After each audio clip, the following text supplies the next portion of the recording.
Well, good morning, everyone, and thank you for joining us today. My name is Christine Malling. I'm Senior Vice President for Professional Affiliations here at Hebrew Politics Graduate School. We're the country's only independent accredited graduate school of national security, intelligence, and international affairs. We offer doctoral and PhD programs, a master's degree program, and 8 certificates of practice. Our faculty and leadership are senior practitioners in their respective fields, imparting real-world experience to students as they prepare for careers serving on from the front lines in Ukraine, the South China Sea, and everywhere in between. IWP's roster professionals possess both intimate knowledge and broad understanding of complex geopolitical issues, allowing them to serve as subject matter experts in the media and the policy community. We would also like to thank the supporters who make IWP's events positive. To learn more about our programs or to support IWP, please speak with a member of our staff after today's event or visit iwp.edu. Today, we are pleased to welcome House Foreign Affairs Committee Chairman Emeritus McCaul, NOTUS reporter Haley Byrd Witt, and IWPU's own Dean of Academics, Dr. James Robbins, for discussion on the future of U.S. involvement in the Middle East. Chairman McCaul has represented Texas 10th Congressional District since 2005. As past chairman of both the House Committee on Foreign Affairs and the House Committee on Homeland Security, he is one of the top lawmakers shaping U.S. foreign policy and national security strategy. This is his first major public appearance since it is in Israel in August, so we're truly grateful he's able to share perspective with us today. We'll also hear from IWP's Dean of Academics. Dr. Robbins is a foreign policy and national security expert whose analysis appears in countless media outlets worldwide. He previously served as a special assistant in the Office of the Secretary of Defense and was awarded the chairman of the Joint Chiefs of Staff Joint Meritorious Civilian Service Award. And our moderator, Haley Byrd Witt, covers policies in Congress for Middle East. Her reporting focuses on Republican Party, foreign policy, human rights, and domestic legislation. Previously, Haley covered Congress for the Dispatch, the CNN, and the Daily Standard. Her work has also appeared in the New York Times, Foreign Policy, and Christianity Today. Following this discussion, you will open the floor to questions for assembled media. Again, thank you for joining us. And with that, please join me in welcoming our speakers. And now I'll turn it over to Hale.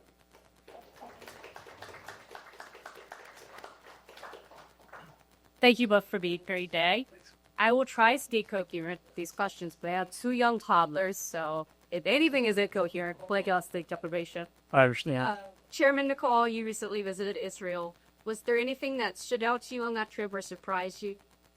And I traveled with the speaker. We met with the prime minister. Had a lot of serious discussions about Gaza. But the thing that I kind of walked away with that I was really not as much aware of, and I thought I knew everything, but I don't, is the normalization process, which we hope at some point we can get to. Of course, Gaza, they have to finish that. The hostages make that very difficult. But we met with these sheikhs in the Hebron area, which would be in the West Bank. And they told us that, look, we don't like Hamas. We don't like the Palestinian Authority. We want to live in peace with the Jewish people. And we want to be sort of like an autonomous emirate, if you will, as tribal leaders. The sheikhs control a lot of their populations. And so they have a keen interest in joining the Abraham Accords with Israel. I found that very interesting because as we look at how we're going to normalize Gaza, we look at the Saudis and Jordanians putting a lot of resources in there and de-radicalization programs, humanitarian assistance. But with the West Bank, this was a little bit of a breakthrough. In fact, one of the ministers of the economy from Israel is going to be meeting with me this week. He has met with the sheikhs, on this idea. But the thing that fascinated me is it's not an Israel idea. It's not a Netanyahu idea. It's really driven by the local sheikh leaders in the Hebron area, which would be the West Bank. I think that could be a really fascinating solution to the problem, to have them on their own, with our assistance, become a part of the Abraham Accords. I assume that one of the conversations you have over there was what will happen to the civilian population in Gaza after the war and what we're talking about. Do you feel like there is any room for Israel to occupy Gaza? And we have concerns about any post-war pain that we've fought at? Yeah, well, when the conflict, I was there before October 7th, Kfar Aza. I went back there last month. It was horrible to see the kibbutz that was destroyed, and the people I met are now dead. You can hear the shelling because Gaza City is right there. So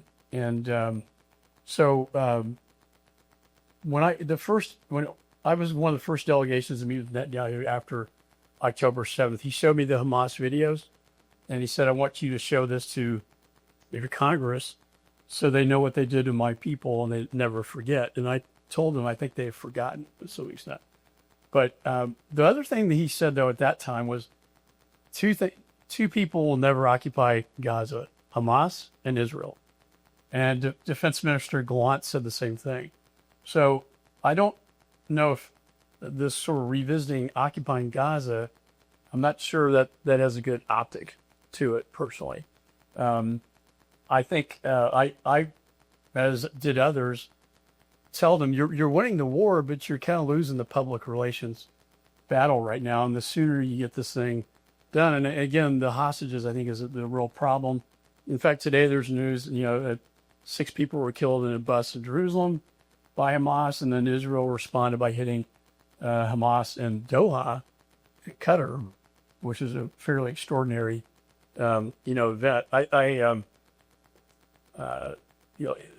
We need to.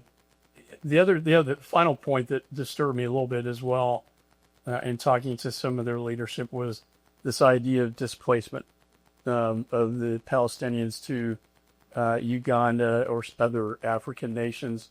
They say it would be voluntary and that they would pay them money, but I just don't think, I'm not sure that has a good optic to it as well. If we're really looking for buy-in from the Crown Prince in Saudi and the King of Jordan, who I've met with many times, this has to be handled very delicately from the Palestinian standpoint. Did Israeli officials say that to you in this place, the poppies? Yeah, I apologize. I probably really shouldn't comment on that. A question for Momin. What advice would you give the Israeli government as they get about the post-war plan? Is there anything about how they are prosecuting this war they feel to be different? Or, like you mentioned, public support for Israel? Is there anything, like you said, is there anything Israel should be considering as it keeps ahead with their sort of ground operation potentially in Gaza City?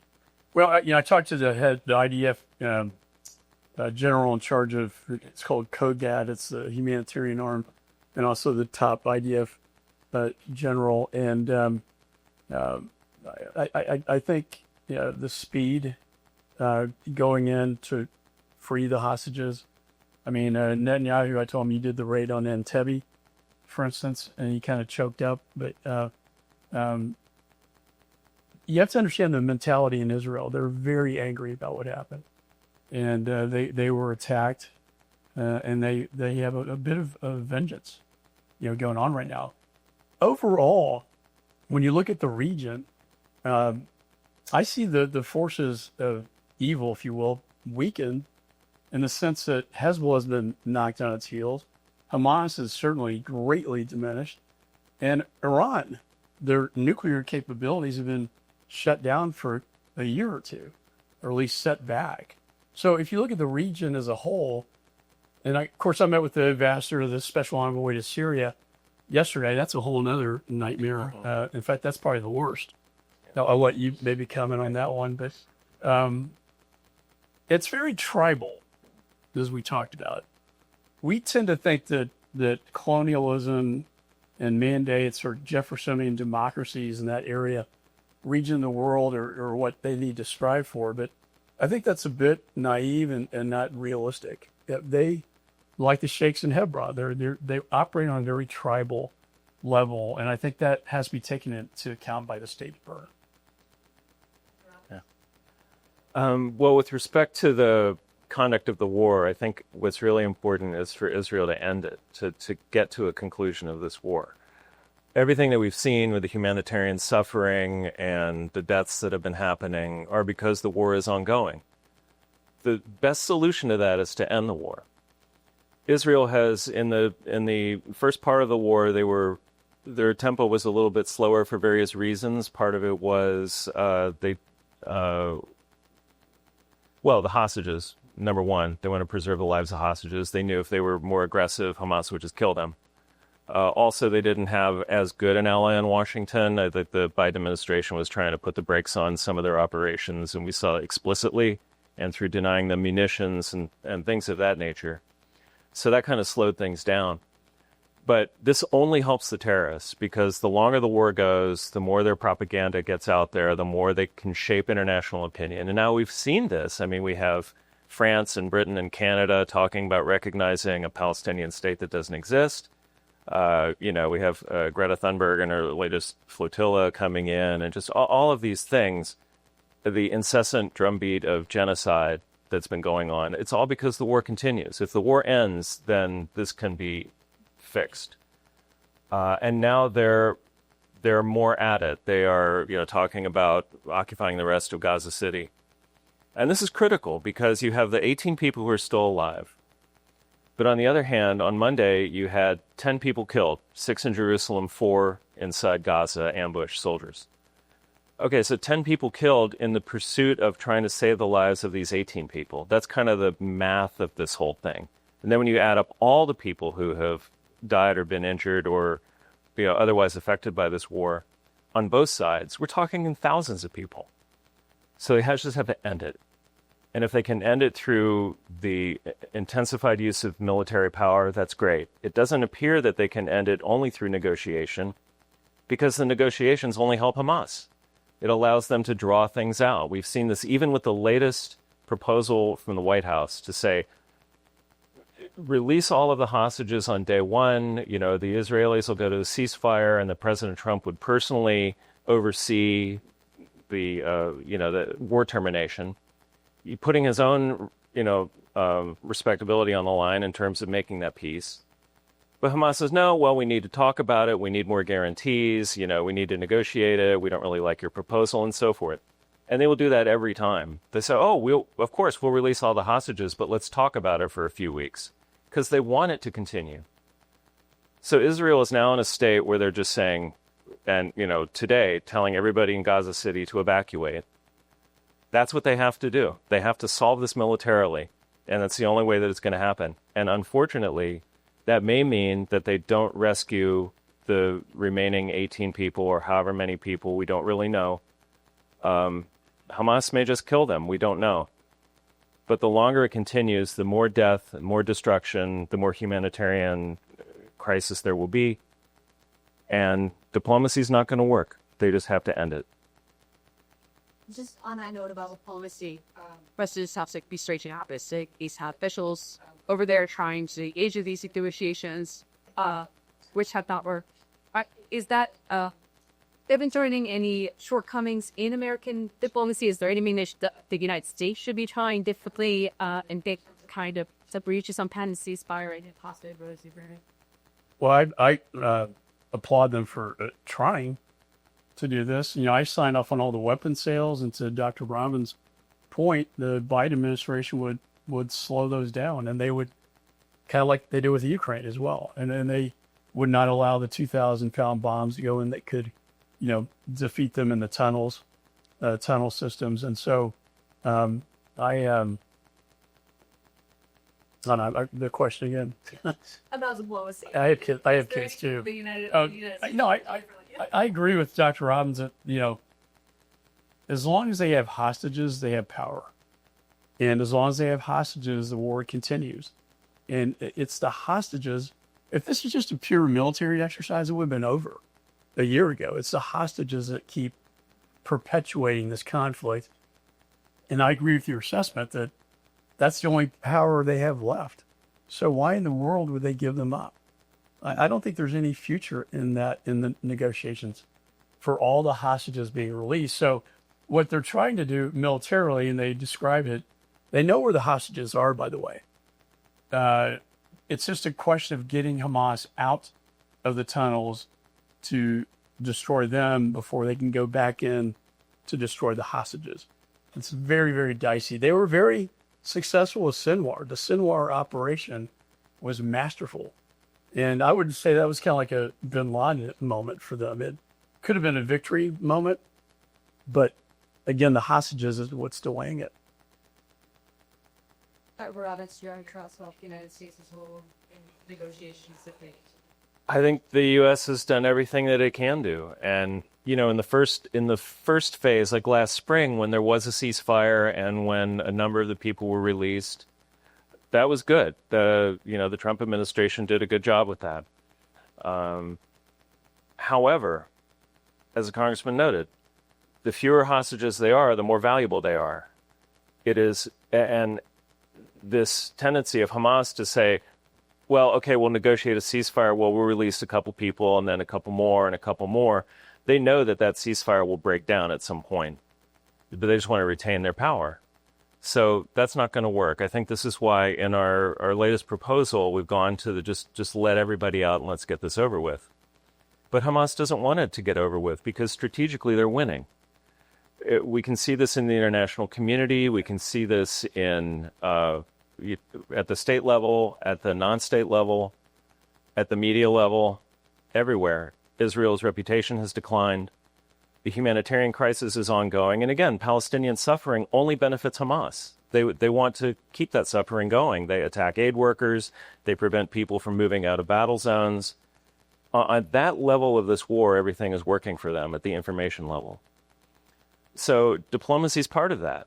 We can propose a lot of good solutions, but at the end of the day, Hamas has to agree, and they won't agree. They will only agree to things that keep this dynamic going. And they stated at the beginning that their objective in this war was to disrupt the normalization that was moving ahead very nicely at that time, and to sort of throw a wrench in any kind of idea that there could be peace. These are terrorists. This is what they do. They built this multi-billion-dollar complex in Gaza just for this purpose, and now they're executing it. And I think a lot of the Hamas people don't care if they live or die. You know, maybe they think they'll get killed, but every day that they're alive, they're winning. So our diplomats are up against an opponent who really isn't working from a playbook that is solution-oriented in the way that we would view a solution. You know, end the war, release the hostages, let's move on to redevelopment, let's take care of the humanitarian situation and so forth. Hamas doesn't care about that. What they want to do is destroy Israel. And at the diplomatic level, in the international community level, that's what they're doing. You know, eroding Israel's legitimacy in the eyes of the international community. So everything's great for them. They don't want that to end. And I don't think there's any way our diplomats can get around that. The only solution is going to be the use of force. And to add on to that, and I agree with everything Dr. Robbins said, is October 7th was a response to the normalization peace talks. The Saudis, when I talked to them and the King of Jordan, they are ready to enter into a normalization agreement with Israel. They're tired of all this. They want to help financially bring this about. So it was a response to the normalization. That's why Hamas did what they did. In fact, the prime minister told me that it was supposed to be a greater orchestrated attack from both the north and south, from Hamas from the south and then Hezbollah from the north. Hamas jumped the gun, according to the briefing I received, and then Hezbollah didn't move forward in the north, which is very fortunate because they had a full onslaught from Hezbollah with the rockets. We always knew the Iron Dome cannot sustain rockets from both Hamas, Hezbollah, and then you throw Iran into the equation. that would overload the Iron Dome, and it would have been broken. While you were in Israel, Senator McCaul, did you discuss Israel the epistles, like in the sense that it's a priority for them? And did you give them any advice on? I did. I met with the top IDF general in charge of Kogat, the humanitarian wing, which is not normally a humanitarian assistance arm. He said, "Look, I'm a soldier. I'm not a humanitarian worker." And I mentioned, Cindy McCain. I've talked to her a lot at the World Food Program about how can we get more food into Gaza, because this is obviously a propaganda tool that Hamas is using very effectively. Problem is, I think, as Dr. Robbins mentioned, they would take these large pallets of food, they would steal them, and then use them to advance their weapon systems. So now they're doing a smaller package delivery system at 4 distribution sites. The goal is to expand to 16. But, I said, look, I talked to Cindy McCain, and he said, well, tell her for her to give me a call, which I was a little surprised. And so we hadn't talked to her. And so I talked to Cindy about, you need to sit down with this guy. And I think that happened when she visited and met with the Prime Minister, which was a good step forward. You have to talk to the top general in charge. The key problem with this assistance is this. World Food Program is a UN organization. The UN bars them from bringing armed escorts in to deliver the aid. The IDF controls the perimeter, but the IDF agreed to hire American security forces to protect the aid shipments going in. In fact, Samaritan's Purse is in there right now, delivering humanitarian assistance under this infrastructure.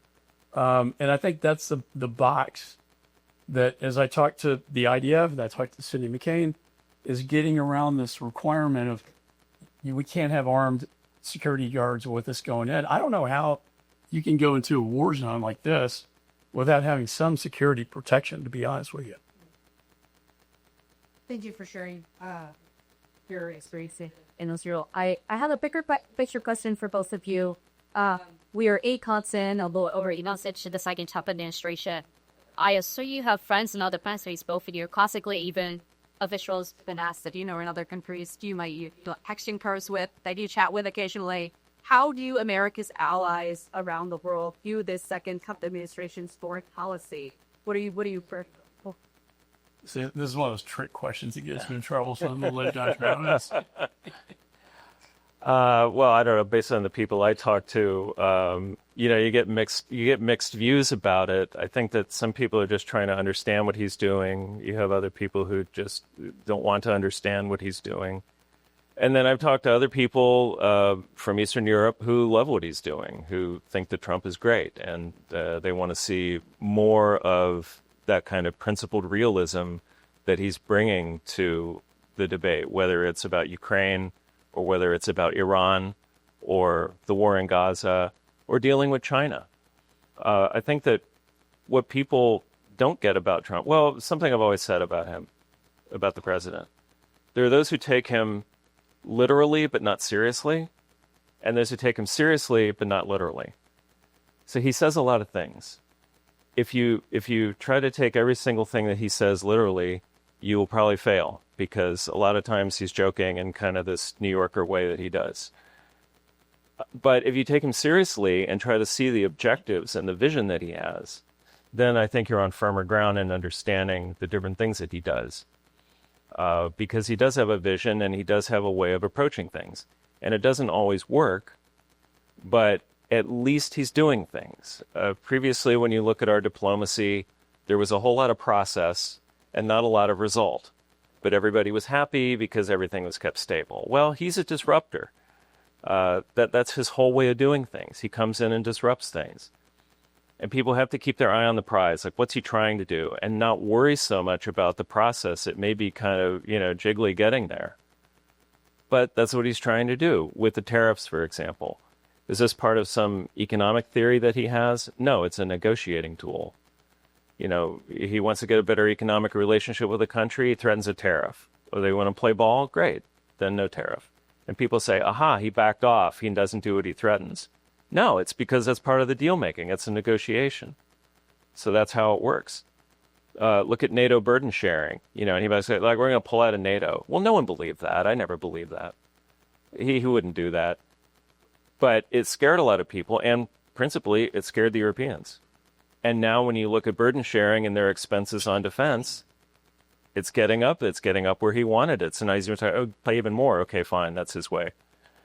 But I think that people just have to understand that President Trump's approach is a disruptive approach. It's a feature, not a bug. It's intended to get people moving in a certain direction who are just comfortable doing nothing. And, it's kind of a white-knuckled ride, but you got to keep your eye on the objective. And I think his objectives for this country are sound. Condoleezza Rice always told me you want your allies to respect you and your adversaries to fear you. And that was her foreign policy. And I think there's a lot of truth to that because, we're talking about Reagan, how he projected strength. And on the world stage, it contrasts to Jimmy Carter, who projected weakness. You see a lot of the similarities today. Biden, appeared feeble to our adversaries, projected weakness. There's no question that China, Russia, and Iran, especially after the strike on Iran, they fear him. And so, there's an isolationist wing in our party that I was talking about.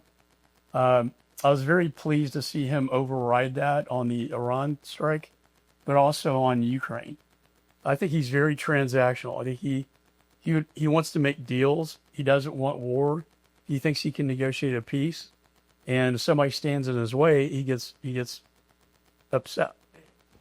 I can use another word that's upset. And I think I predicted this would happen with Putin. Initially you saw the meeting with Zelensky in the White House, and he was somewhat attacked and knocked on his heels. But I talked to Keith Kellogg the other day, the special envoy.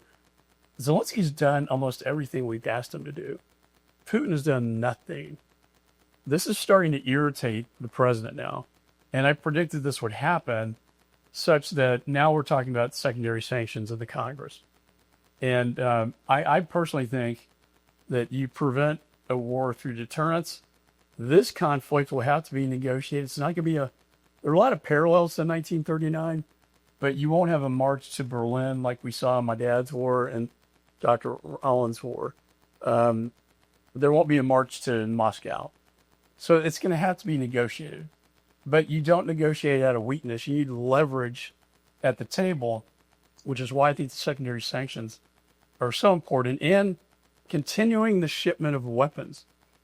I think the burden sharing was done masterfully. I was at the NATO IPG in Brussels during the first couple of months of the administration.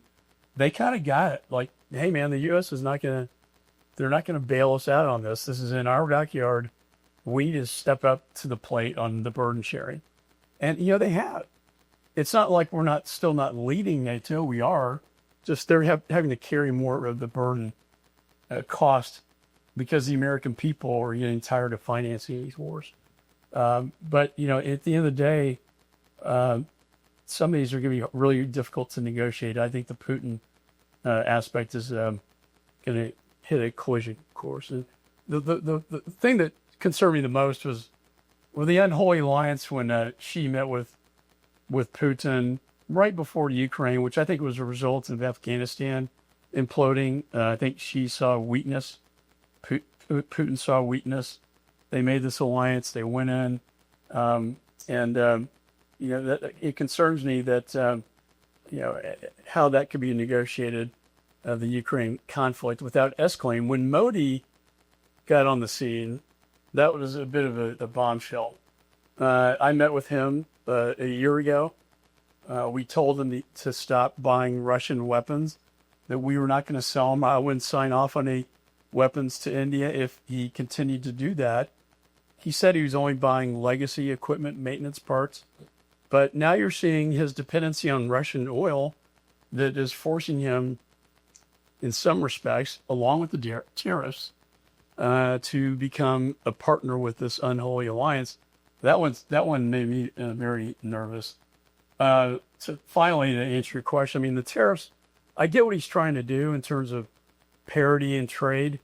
I don't know if slapping 100, all at once was a bit of a bombshell, and it did have a sort of an adverse impact on our particular allies. That's got to be worked out. Both of you mentioned negotiating and sort of afraid action as the Trump administration's foreign policy. Does it say anything about how America is perceived in the world that often the president is running into resistance, like you mentioned with Russia? The negotiations don't seem to be working. What does that say about America's, how people receive the United States right now around the world? Or we'll rotate. Yeah, okay. Well, sometimes the negotiations work and sometimes they don't. I think that what we saw, particularly in the first Trump term and again now, is that he's someone who's willing to try, like the opening to North Korea. It didn't really lead to anything, but he was willing to try. The opening to Russia, an attempt. Okay, let's sit down with Putin. Why not? Why not talk? Why not try to negotiate? I wouldn't necessarily judge it by the failures. I would judge it more by the successes. Because if you're talking to everybody and trying to make deals with everybody, they're not all going to work out, or they might work out halfway, or they might be a home run. You just never know. But I think that in showing that willingness to talk and to use other tools, I mean, at IWP we talk about using all the tools of statecraft. I think Trump is very adept at that, whether it's a diplomatic, economic, informational, or military tools, as we saw particularly in Iran. He's got this sort of full-phase approach to national security and foreign policy. And the diplomatic side is an important part of that. The fact that he comes from a different background, he's not a politician or a lawyer, he's a businessman. He came up by making deals and by building things. So that's natural to him, and he wants to, sit down with people and take their measure, like look him in the eye, see who he's dealing with, and maybe come up with something. So I think that it's definitely a method that he uses. He will always try talking first. It doesn't mean that it will work, but I think that every world leader knows, and I think some of them have hooked onto this more than others, that if they come in, in a fair spirit, sit down with the man and talk to the president sort of one-on-one, that they can come away with something good, that he's not always adversarial. In fact, I think most of the time he's trying to be forthcoming and try to find common ground. I think it has actually a very positive effect, even though it can sometimes appear to be disruptive. Yeah, I think he, unlike his predecessor, does project that sort of strength. We forget in the United States, when I travel the world, that every country out there wants the United States to lead. They really want our leadership. In fact, they're almost too dependent on American leadership to solve all the world's problems. But they do respect that. They want that. They're hungry for that. And so what I think by going in and at least attempting to negotiate, as Dr. Rollins said, I think is noble. There are three ways to conduct your foreign policy. One is through the military. One is through economic, which I guess the tariffs has an impact. And third is diplomacy. And when the diplomats fail, that's when you go to war. So you really want diplomacy to prevail, but you have to give it a chance first before you go all in and execute a military operation. Good example, Iran. I was visiting with Netanyahu around Memorial Day. 60 days, I think Netanyahu had this plan hatched well before. President said, look, I want to give Iran a chance. We're going to give them 60 days to come to the table and try to work this thing out. Well, not surprisingly, just like Hamas, it didn't work out. And, I asked him before the strike, the prime minister, what do you plan to do with Iran? And he said, I will strike Iran with or without you. And I said, well, I think you probably need to work with our CENTCOM because we have military bases and we need to work in concert with each other. But the point is that you have more justification and strength in a military operation when you can say, look, we gave them every chance to come to the table and they failed. On those Iran strikes, around that time, President Trump on Saturday suggested that the Iranian people should rise up against the Iranian government. I wonder if you, Chairman Paul, first of all, what it would look like if the United States actually does study policy or regime change, and you think the United States should. And secondly, was that a missed opportunity for the United States in terms of the immigration space? I'm sure you know at the time the Voice of America, Free Asia, those networks had drastically reduced staff. I think they had their Russians and of course Ukrainian correspondents at the time. Do you feel like the Trump administration kind of, shot itself in the foot ahead of that limit? Well, a great question. So I've spent a lot of time in the SCIF, and they presented the plan to me, how we would, the B-2s, which, by the way, that was a masterful military operation, flawless. It just couldn't have gone any. And the assets on the ground that Israel had, I had no idea, which I think, getting to your point, I think as long as the Ayatollah and the regime's in power, we're going to have this problem. They're funneling a ton of money into Hezbollah still, into Syria, and into Hamas. But the communications ability with the people inside of Iran and outside of Iran is absolutely essential. We had some key technology we've been working on to effectuate that. The USAGM, to your point, Voice of America. I grew up in the Cold War when Reagan effectively used Voice of America to bring down the Soviet Union. If we don't have our message inside that country, they're not going to hear any other alternative but what the regime is saying. And I would argue that that's a very, I spoke to the new director about my concerns about, eliminating or paring down Voice of America. And also the other office within there that does the communications that we can use inside of Iran. The people of Iran do not like the regime. I'd say 85% would want to overthrow it. I don't think that's the United States' responsibility, but I do think Israel has great capability from an intelligence standpoint from within. And then perhaps we could turn some of the IRGC against their leadership if things got very desperate. But it's going to continue as long as the Ayatollah is in power. Now, regime change is very a negative connotation for the United States. We did a lot of that in South America. We did it in Iraq. So we're not always popular for doing that. But I do think, from what I saw with the intelligence operation Israel had inside of Iran, that we could certainly help them in that effort. Yeah, I completely agree with Chairman McCaul. That's a wise approach. I wouldn't use the expression regime change. I prefer the term revolution because that's what we want, and we want it from the Iranian people, and they're going to have to do it. We're not going to drop in there and overthrow their regime like we did to Saddam. It's got to come from them, and it's got to be a revolution, and they haven't had one since 79. It's about time, so they should get on that. Any aid, assistance we can give them is great, not boots on the ground, but other things. If there's a way the U.S. can assist them in their pursuit of freedom, I think that would be fantastic. Whatever kind of government, again, it's up to them. They're going to have to figure it out, just not what they have. With respect to USAGM, we're big promoters here at IWP of public diplomacy and of the communications to foreign peoples. I don't want to be. I don't know how critical I can be. I was on the transition team for USAGM for the Trump 2, and so I'm limited in what I could say about it, except we need to do better. Let me just say we did not suggest shutting the whole thing down. it is an incredibly important and necessary capability of our government to have these tools. I think VOA, for example, is a well-established, just from a brand point of view, everybody knows about it. We should retain it. We should build it back.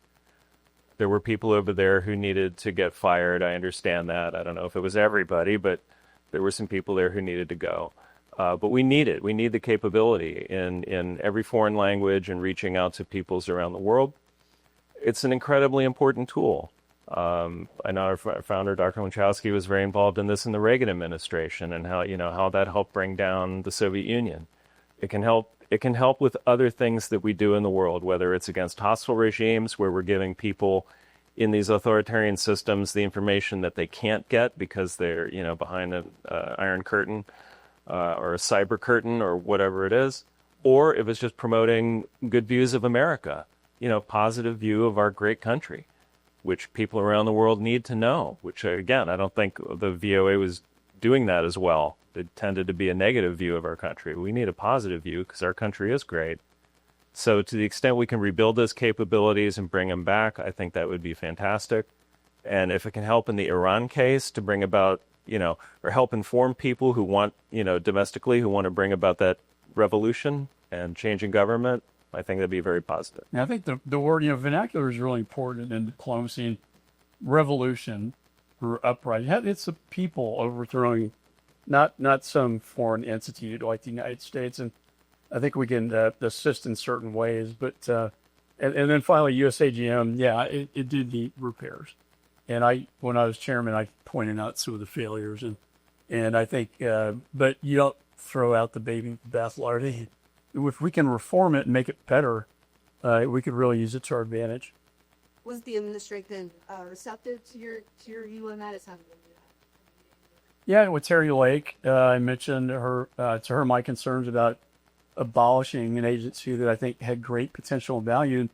Marcia Blackburn had voiced the same concerns, and we sat down with her, and the agreement was that we're not going to abolish it. We were going to improve it and make it a better operation. I think I saw, Chairman McCaul, that you also visited Saudi Arabia earlier this year. It was not that long ago that the Saudi government murdered a U.S. resident, a journalist, Jamal Khashoggi. I understand the strategic considerations of partnership with the Saudi government, but I wonder how you do balance those two concerns. And your members of Congress are really upset at the time that happened. How do you prioritize but balance strategic concerns in the Middle East, but also trying to advance some separate human rights? Right, and look, human rights is lacking, and they're monarchies. They're not democracies. They're monarchies, and so is the King of Jordan and the Emirates, and so they have a more authoritative way of dealing with problems. I think the Khashoggi case was a horrible ordeal that quite frankly is not necessary. I understand they don't like journalists criticizing them, and this Khashoggi particularly got under the Crown Prince's skin. However, and we've told them this, that one incident set them back years. And we would meet with the Crown Prince prior to that about, the one thing I noticed was different from the prior time I was in Saudi. I didn't see the religious police with their sticks, whacking women because they weren't dressed appropriately. I saw women driving cars. He is trying to modernize his country, diversify his economy. I think they're in the right direction. We strategically need them as a partner to help us resolve the problems in their own backyard rather than just the United States and Jordan, the Emirates, Saudi, they're all going to play a key role in this. So we have to tell them when they're doing, like your child, when you're being bad. But again, they're a key partner in the Middle East, so we can't just throw that all out because of the Khashoggi incident. We condemned it. Yeah. I certainly did. And it was very barbaric the way it's done. Yeah, I would agree. The Khashoggi incident was a terrible thing that happened. And then we had President Biden calling the Crown Prince a murderer who should be ejected from power. So, which to me was like such a diplomatic misstep. I mean, it was ridiculous, and that really stalled our relationship with Saudi for 4 years because they weren't going to deal with Biden because of what he said. Now with President Trump, clearly the Crown Prince and the President get along very well. You could see this from the greeting he got when he recently visited Saudi. It was fantastic compared to they wouldn't even greet Biden officially. So I think that it is an important strategic relationship. We do have, the Crown Prince who's trying to modernize, a Crown Prince who's willing to discuss normalization with Israel, which to me would be like the final step in any kind of modernization issue, since that's been the outstanding political issue of that region for decades. And so that's a relationship that we need to cultivate. And in any relationship, internationally, there are going to be things that go on in a foreign country that we don't approve of. But you have to look at the bigger picture. You have to be a statesman and say, we have a strategic interest in this and in the direction that things are going, and we can't allow other issues to derail the entire relationship. And you certainly don't go around calling the de facto head of another country a murderer. Yeah, and the one takeaway I had also being in Saudi was under Biden, normalization was essentially put on hold. And the Biden administration seemed more focused on another JCPOA agreement with Iran than normalization. They had almost absolutely no interest. They didn't have a real leader for that process, the Abraham Accords. Mali, the special envoy, was almost indicted, for God knows what he was doing with the Iranians. And I've met with him many times at the Munich Security Conference. But the level of support and respect for President Trump in that region, that was the biggest takeaway. The Saudis, they love him. And I think King of Jordan, Saudis, Emirates, because they all see a guy they think they can work with to achieve final peace in the region. Okay, let's say we climb. I do yes. One last question. That's all right. The State Department obviously has largely restructured, has downsized some. Are you confident in United States' capacity that goes? Are there enough details? Are there enough subject matter experts to handle the Middle East? Right. Well, okay. So a lot of it started with USAID. Look, I put holds on, as a chairman, you put a hold on you appropriate monies if you don't think they're spending it the right way or doing it as Congress intended. I know I don't want to go through the litany of examples here, the drag queen shows and, what's her name, Samantha Powers. It's Samantha, how's that advance egocentrist abroad? And what happened was by doing stupid things like that, and there are like a handful of them, you basically gave the entire, USAID program a black eye. And like, let's be honest, foreign aid is not popular with the American people. Yes, it's less than 1% of our budget. I think it's vitally important. But it's the easiest thing to cut in Congress because a lot of people don't see the value of diplomacy and soft power. It will be put under the State Department, which I think, Madeleine Albright tried to do that. So from an org chart standpoint, it's great. I do worry about this other pocket rescission package and that how far are you going to go with these rescissions on foreign assistance? Because I do think it's part of that diplomatic power along with economic and military that you need to effectuate a foreign policy. And so, we'll see. I'm trying to keep a close eye on that. There are a lot of projects. You saw PEPFAR saved in the Senate. That's been the most popular goodwill program that was launched by President Bush. And to eliminate programs like that, I think it would be. Anyway, as you're looking at the Belt and Road Great Power competition with China, if we start pulling out and retreating from all these areas, you're going to see a vacuum being filled by our adversaries, particularly China. I would agree with everything the chairman said, and just say that whether it's public diplomacy or whether it's the State Department, we get a great return on investment from these things when it's done wisely. We have a dynamic leadership at state right now, a lot of people interested in doing a lot of new things.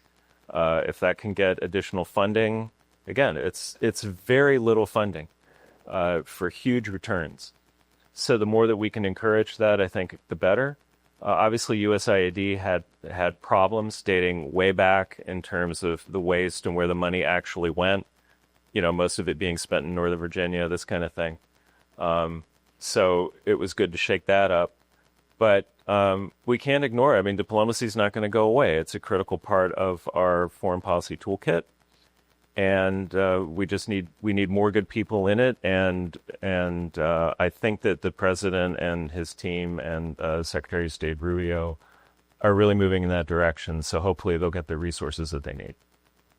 Thank you, Bill. I think the listeners' questions lie. Yeah, please. We'd like a couple questions in your press, Maurice, please. Okay, I see my old coworker John in back. You go in first.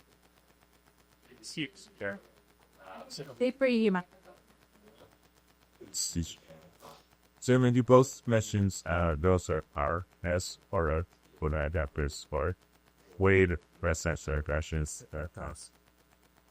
And with Spoonie Strike, SAR, reminded of also project for U.S. military accounts available to the solid conspiracy to buy a necessary that are or this special operations forces when it's two cyclists try to actually put this for us out there.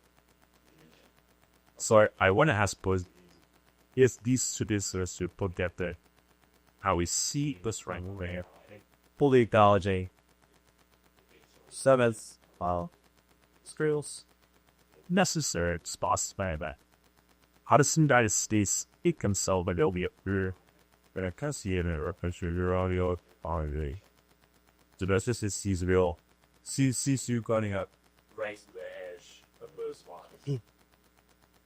It's a really good question, and I think Israel has the capabilities now to clean up the neighborhood. They're in a really bad neighborhood, obviously, but when we sell them these weapons, there's sort of an implicit agreement that we have to be in concert in terms of the foreign policy.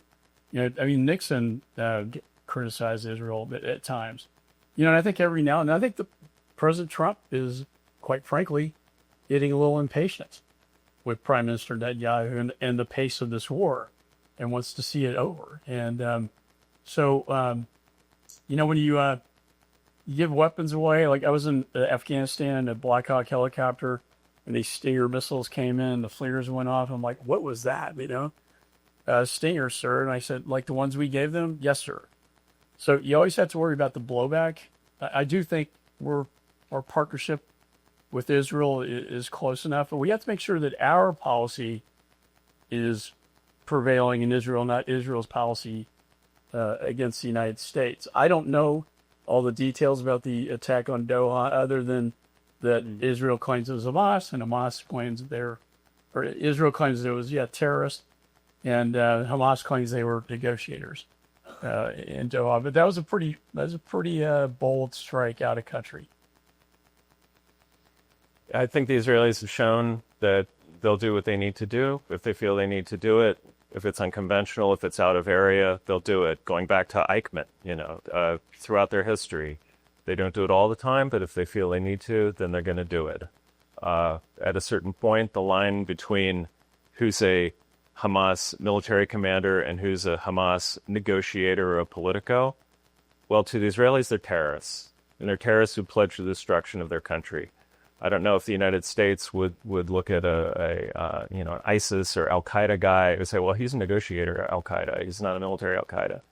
No, they're in the target group. Now, it may behoove you to talk to people, and it's good to have that capability. But if you think you need to take them out and they're in the target group, and you need to make a point, which is what I think they did today, then they're going to do it.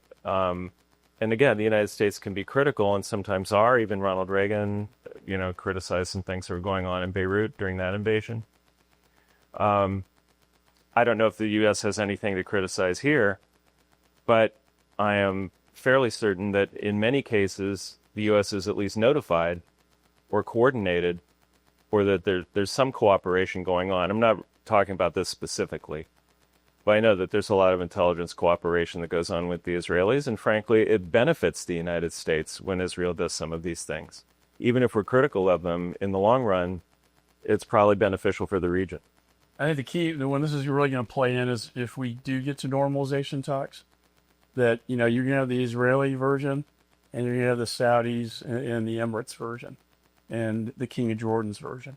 And I think the role of the United States, as we always play, is the leader in shaping that negotiation, because both sides are going to get everything they want.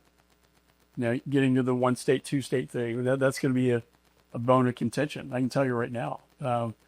And I think the funding is going to happen, but the funding won't come unless they can negotiate what does the plan look like.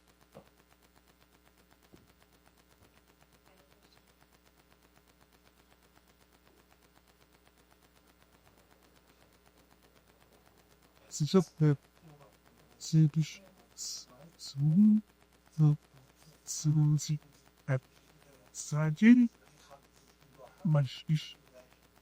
house and the husband, Anna, not you well, Zipa, of you, that's it.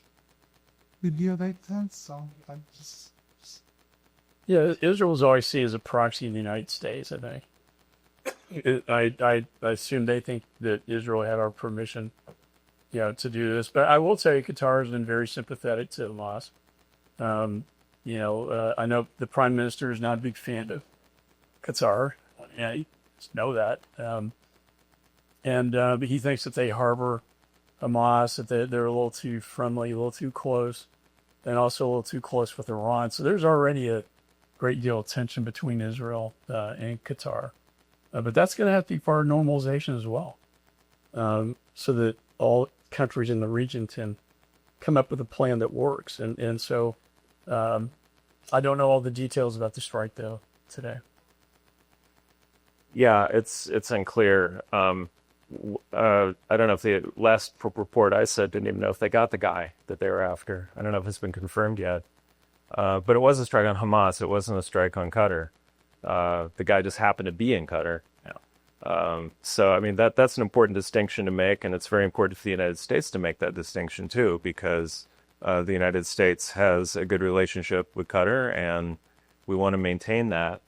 What the Israelis do against terrorists who are threatening their existence, well, I think wherever they are, the Israelis will take the opportunity to get them if they think they need to.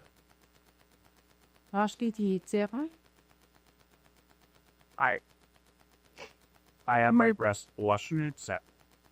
Emission shaky call that the application does a negative office.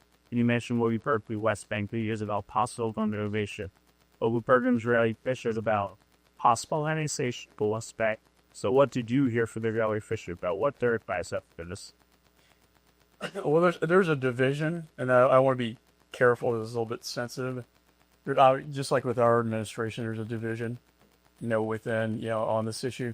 What I meant by Israel said they would never occupy, that means that they would never just completely, I think for purposes of rooting out the Hamas and rescuing the terrorists, the hostages, that yes, they have to go into certain places like Gaza City. But the long-term plan is not a full occupation by Israel. I think there's some internal division about, about the West Bank and how that is to be handled. But again, it was very refreshing to hear the local sheikhs talk about coexisting with the Jewish people. They didn't want the PA. They feel the Palestinian Authority, in their words, terrorized them. So does Hamas. They don't like them, and their people don't like them either. And so if there's a way that they could join the Abraham Accords, but I think within the administration, they're thinking, I know the prime minister's thinking, look, we got to get this Gaza thing fixed first, and then we can move towards normalization.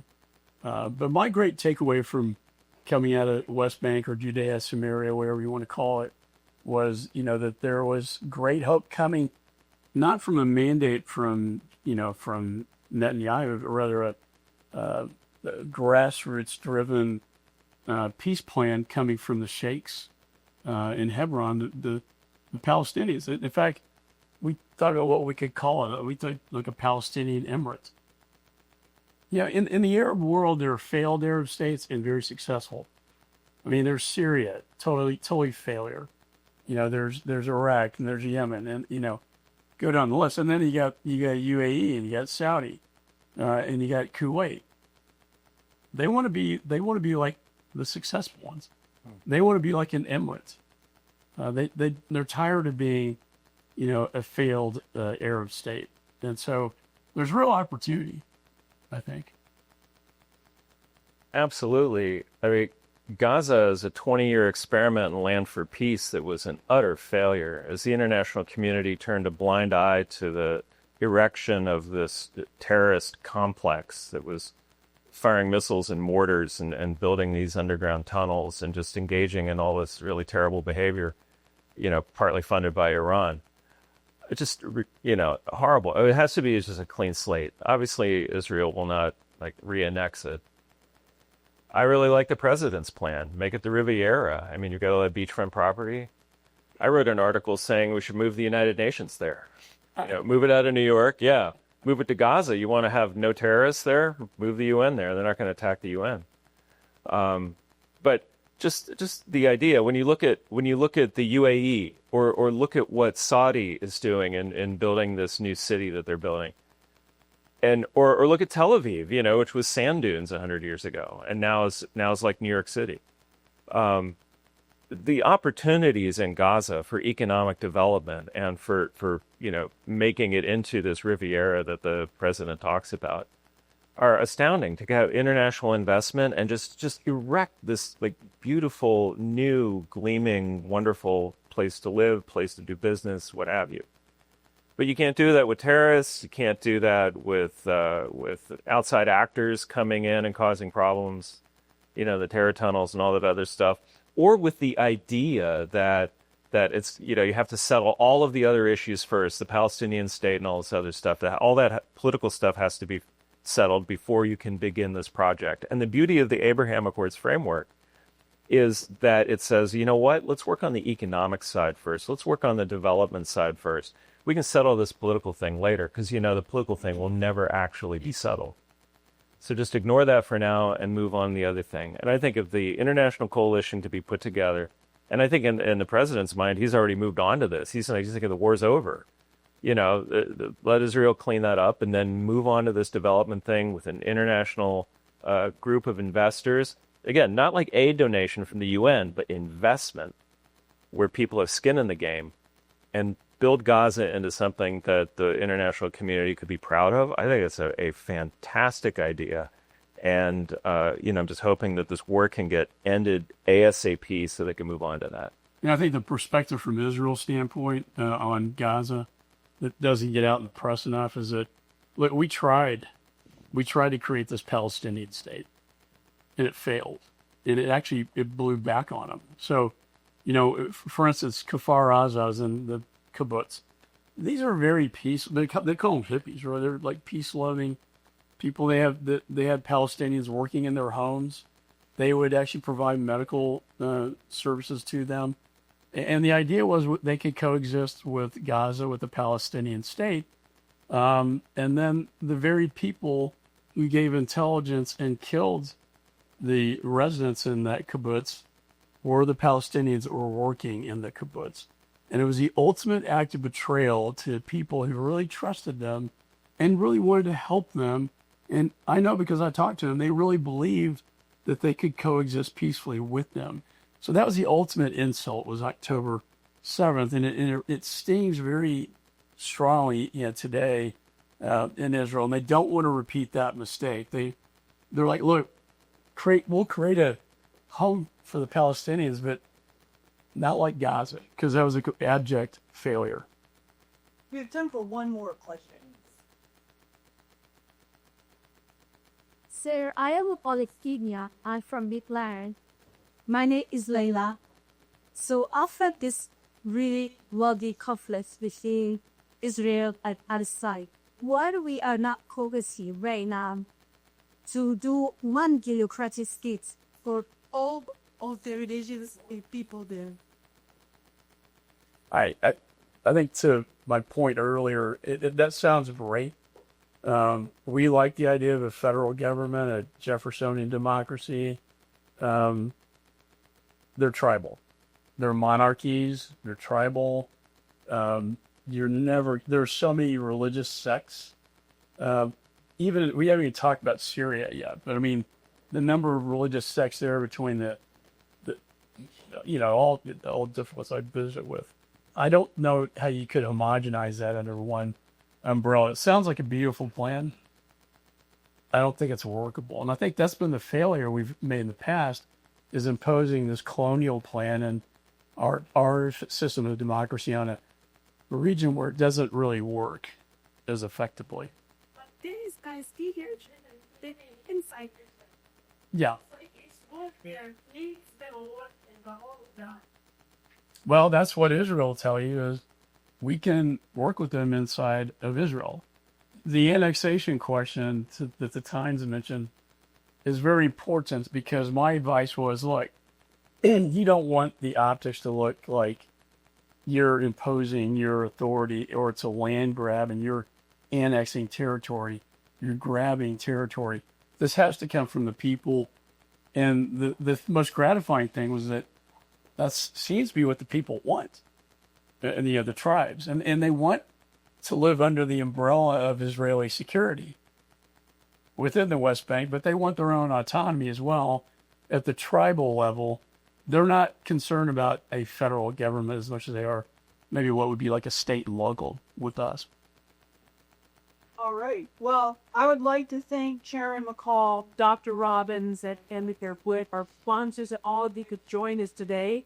For those of you interested in knowing more about our courses or applying, please speak to one of our staff members that I mentioned before.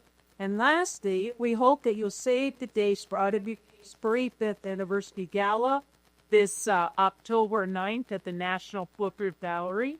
Tickets and sponsorship options are available on our website, iwp.pe/gala. We look forward to seeing you there, and thank you again to our speakers.